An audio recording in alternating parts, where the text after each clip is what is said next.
Okay, hello and welcome to the Grind Podcast. I'm Arnel Alicea from Visionary Business Development. I'm here with Michelle Burke. Say hi. Hello, my name is Michelle with Bossibly. Good to see you today, Arnel. Yes, episode three, yes, Yeah, I right? think it's Yeah, three. Number episode three. three. I don't know, everything's running together with, it's week 5 million of COVID quarantine, so cabin fever is getting me all stir crazy here. So the Grind is a podcast that we're usually drink coffee. So now we have coffee on the I've got side, I my guess. coffee, I, Arnel. I do not have my coffee. I have nothing but beer. But Well, maybe we should switch this to a beer podcast. I think that would be fantastic. Or wine, Yeah, or insert your beverage of choice. the hops podcast. All right, okay, so we're here and we're going to talk a little bit about a subject that's a little bit off of the COVID thing, right? And basically about is employee experience also in a recession? Like, first, everybody has to know what is the employee experience and what's this in the causing the initial friction. So there's a lot of challenges at this time. There are employees being let go. There are employees that are working from home that don't know how to work from home. There are employees that are not just employees, but also teachers. I was on a webinar where one of the attendees said, "I'm now not just a developer, but I'm also a second grade teacher." So that is affecting the employee experience as a whole. And then as far as the recession component of that, or what does that mean? I think that our employee experience has changed, in some cases positive, in some cases negative. So there are individuals that are working from home that enjoy it, and there are those that don't. And then you can separate those into two categories. Plus, there are people that have been let go, and obviously that is a negative experience in most cases. I mean, I don't think that there are a lot of people that are welcoming that. So I don't know if you have any thoughts on that or no. True. So when we're talking about this kind of like shift in paradigm for pretty much every organization out there, what do you find are like kind of like the best ways for management to really understand how the change is impacting their workforce and their productivity? I think there are organizations that are doing a broad brush survey would be one option, but that's not as personal. And I mean, you certainly could do that. You could survey your employees and you could then take action. If you're going to survey, you better take action on the data. Otherwise, people aren't going to take them in the future and they're going to disregard them. But I think personally, it's having a one-on-one conversation, whether that's something like this via video chat, a phone call, or even a quick email to check in. How are you doing? What's happening in your world? How can I help you? How can I help you do a better job? Or is there something going sideways for you? So you're just asking questions and being a human to find out. I think that would be my recommendation, as a one-on-one conversation. So now, there's one thing that I always found interesting is that how the different sizes of businesses are gonna manage doing just the thing that you just said. It's very easy in a small organization of 10, 20, 30, maybe even 40 people for the executive board and the company leaders to go directly to the front lines and say, hey, how are you doing on an individual basis?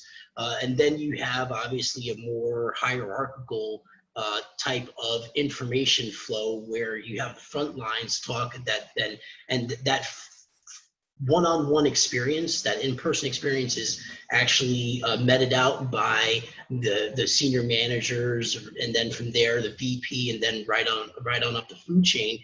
But when you get to the executive level, right, how much of those personal experiences is really percolating up to you, and how do you then kind of get an overall look of the organization, if your organization is large, to really affect change?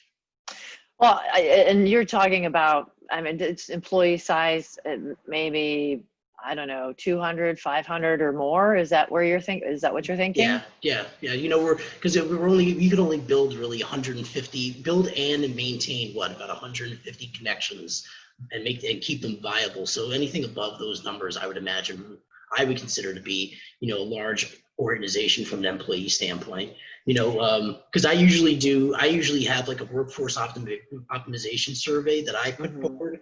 You know, and it's a 60 question, super long thing, but once it's done, I really have a grade that I give each sector of each part of the workforce on their productivity, on their efficiency, you know, on their communication, and and how their technology is supporting all of that. And then it gives me an overall grade for the organization as a whole. You're more on the one-to-one person, and I find that to be a very interesting and unique position, because how do we get from the front lines to the executives in a way that's meaningful? Well, I mean, personally, I think that one tool that we could use that would be really cool, especially right now, since we are working from home, is to use Zoom breakout rooms or something like that. So then you could have smaller dialogue within teams, but then you could have the leaders part of that conversation. So then you're sharing out what some of the challenges are, and then it's real time. I think that would be amazing if we could do something like that. That would be kind of cool.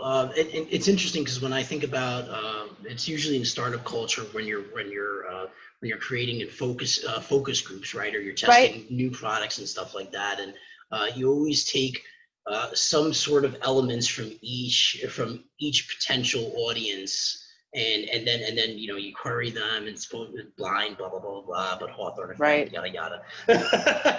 But you can really do that Yeah, very got it. well within your own organization. And you can say, okay, well, you know, I take some people that are from sales, from marketing, from, you know, ops, logistics, supplies, you know, and from IT, you know, and bring them all together in a room and say, okay, well, you know, out of the 200 or however many employees I actually have, you know, these 4 or 5 representatives from each division kind of give me kind of the gist of what's going on and what the feelings are on the front line, so you can really get your feelers out there as an executive, and make good decisions for your employees, because you don't want the ones that are struggling with this remote technology to stay on the low productivity side. You want them to, you know, get back in the game and become the people that you hired them for. Exactly. And I think you also want them to be a participant in the process, right? So, I mean, surveys are certainly an option that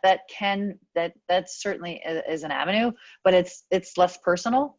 Then you have the one-on-one, which is definitely on the personal scale. The breakout rooms is kind of in the middle. So, I mean, I think those are 3 viable options. Yeah, that's interesting. I wonder if maybe even after this, that becomes kind of like the norm, instead of doing these, you know, divisional surveys, or you're waiting for reports up from your lower management, that you end up taking the time to take an hour out and meeting with a group of 5 to 10 employees from different sectors and saying, hey, you know what's happening out there?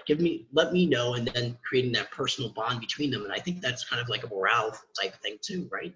It is. And you can also use the poll functionality. So if you want some anonymity, and people are afraid to speak up, that could be another way to get at the data, so that you can have impacting change, or find out what's going on without someone feeling like they'll be targeted, which would be pretty cool too. Sure. Well, that's some great information. We got to work towards wrapping up. What's kind of like the major takeaway that you want everybody to get out of this? I think that it's to be aware that folks are struggling and understand the struggle, so that they can turn those challenges into solutions. So we talked about 3 different ways to get that information, survey being one, you know, one-on-one being another, and then some type of breakout groups or focus groups, that could be a third way. And then taking the data to make lasting change based on what bubbles up to the top. Maybe pick your top 3 and then start working on those, so that your employees feel that they really matter. Well, I think that's all the time we have for today, but until then, stay safe. And thank you for watching The Grind. This is Michelle from Bossibly, Arnel from Visionary Business Development, and I hope you have a safe and great day.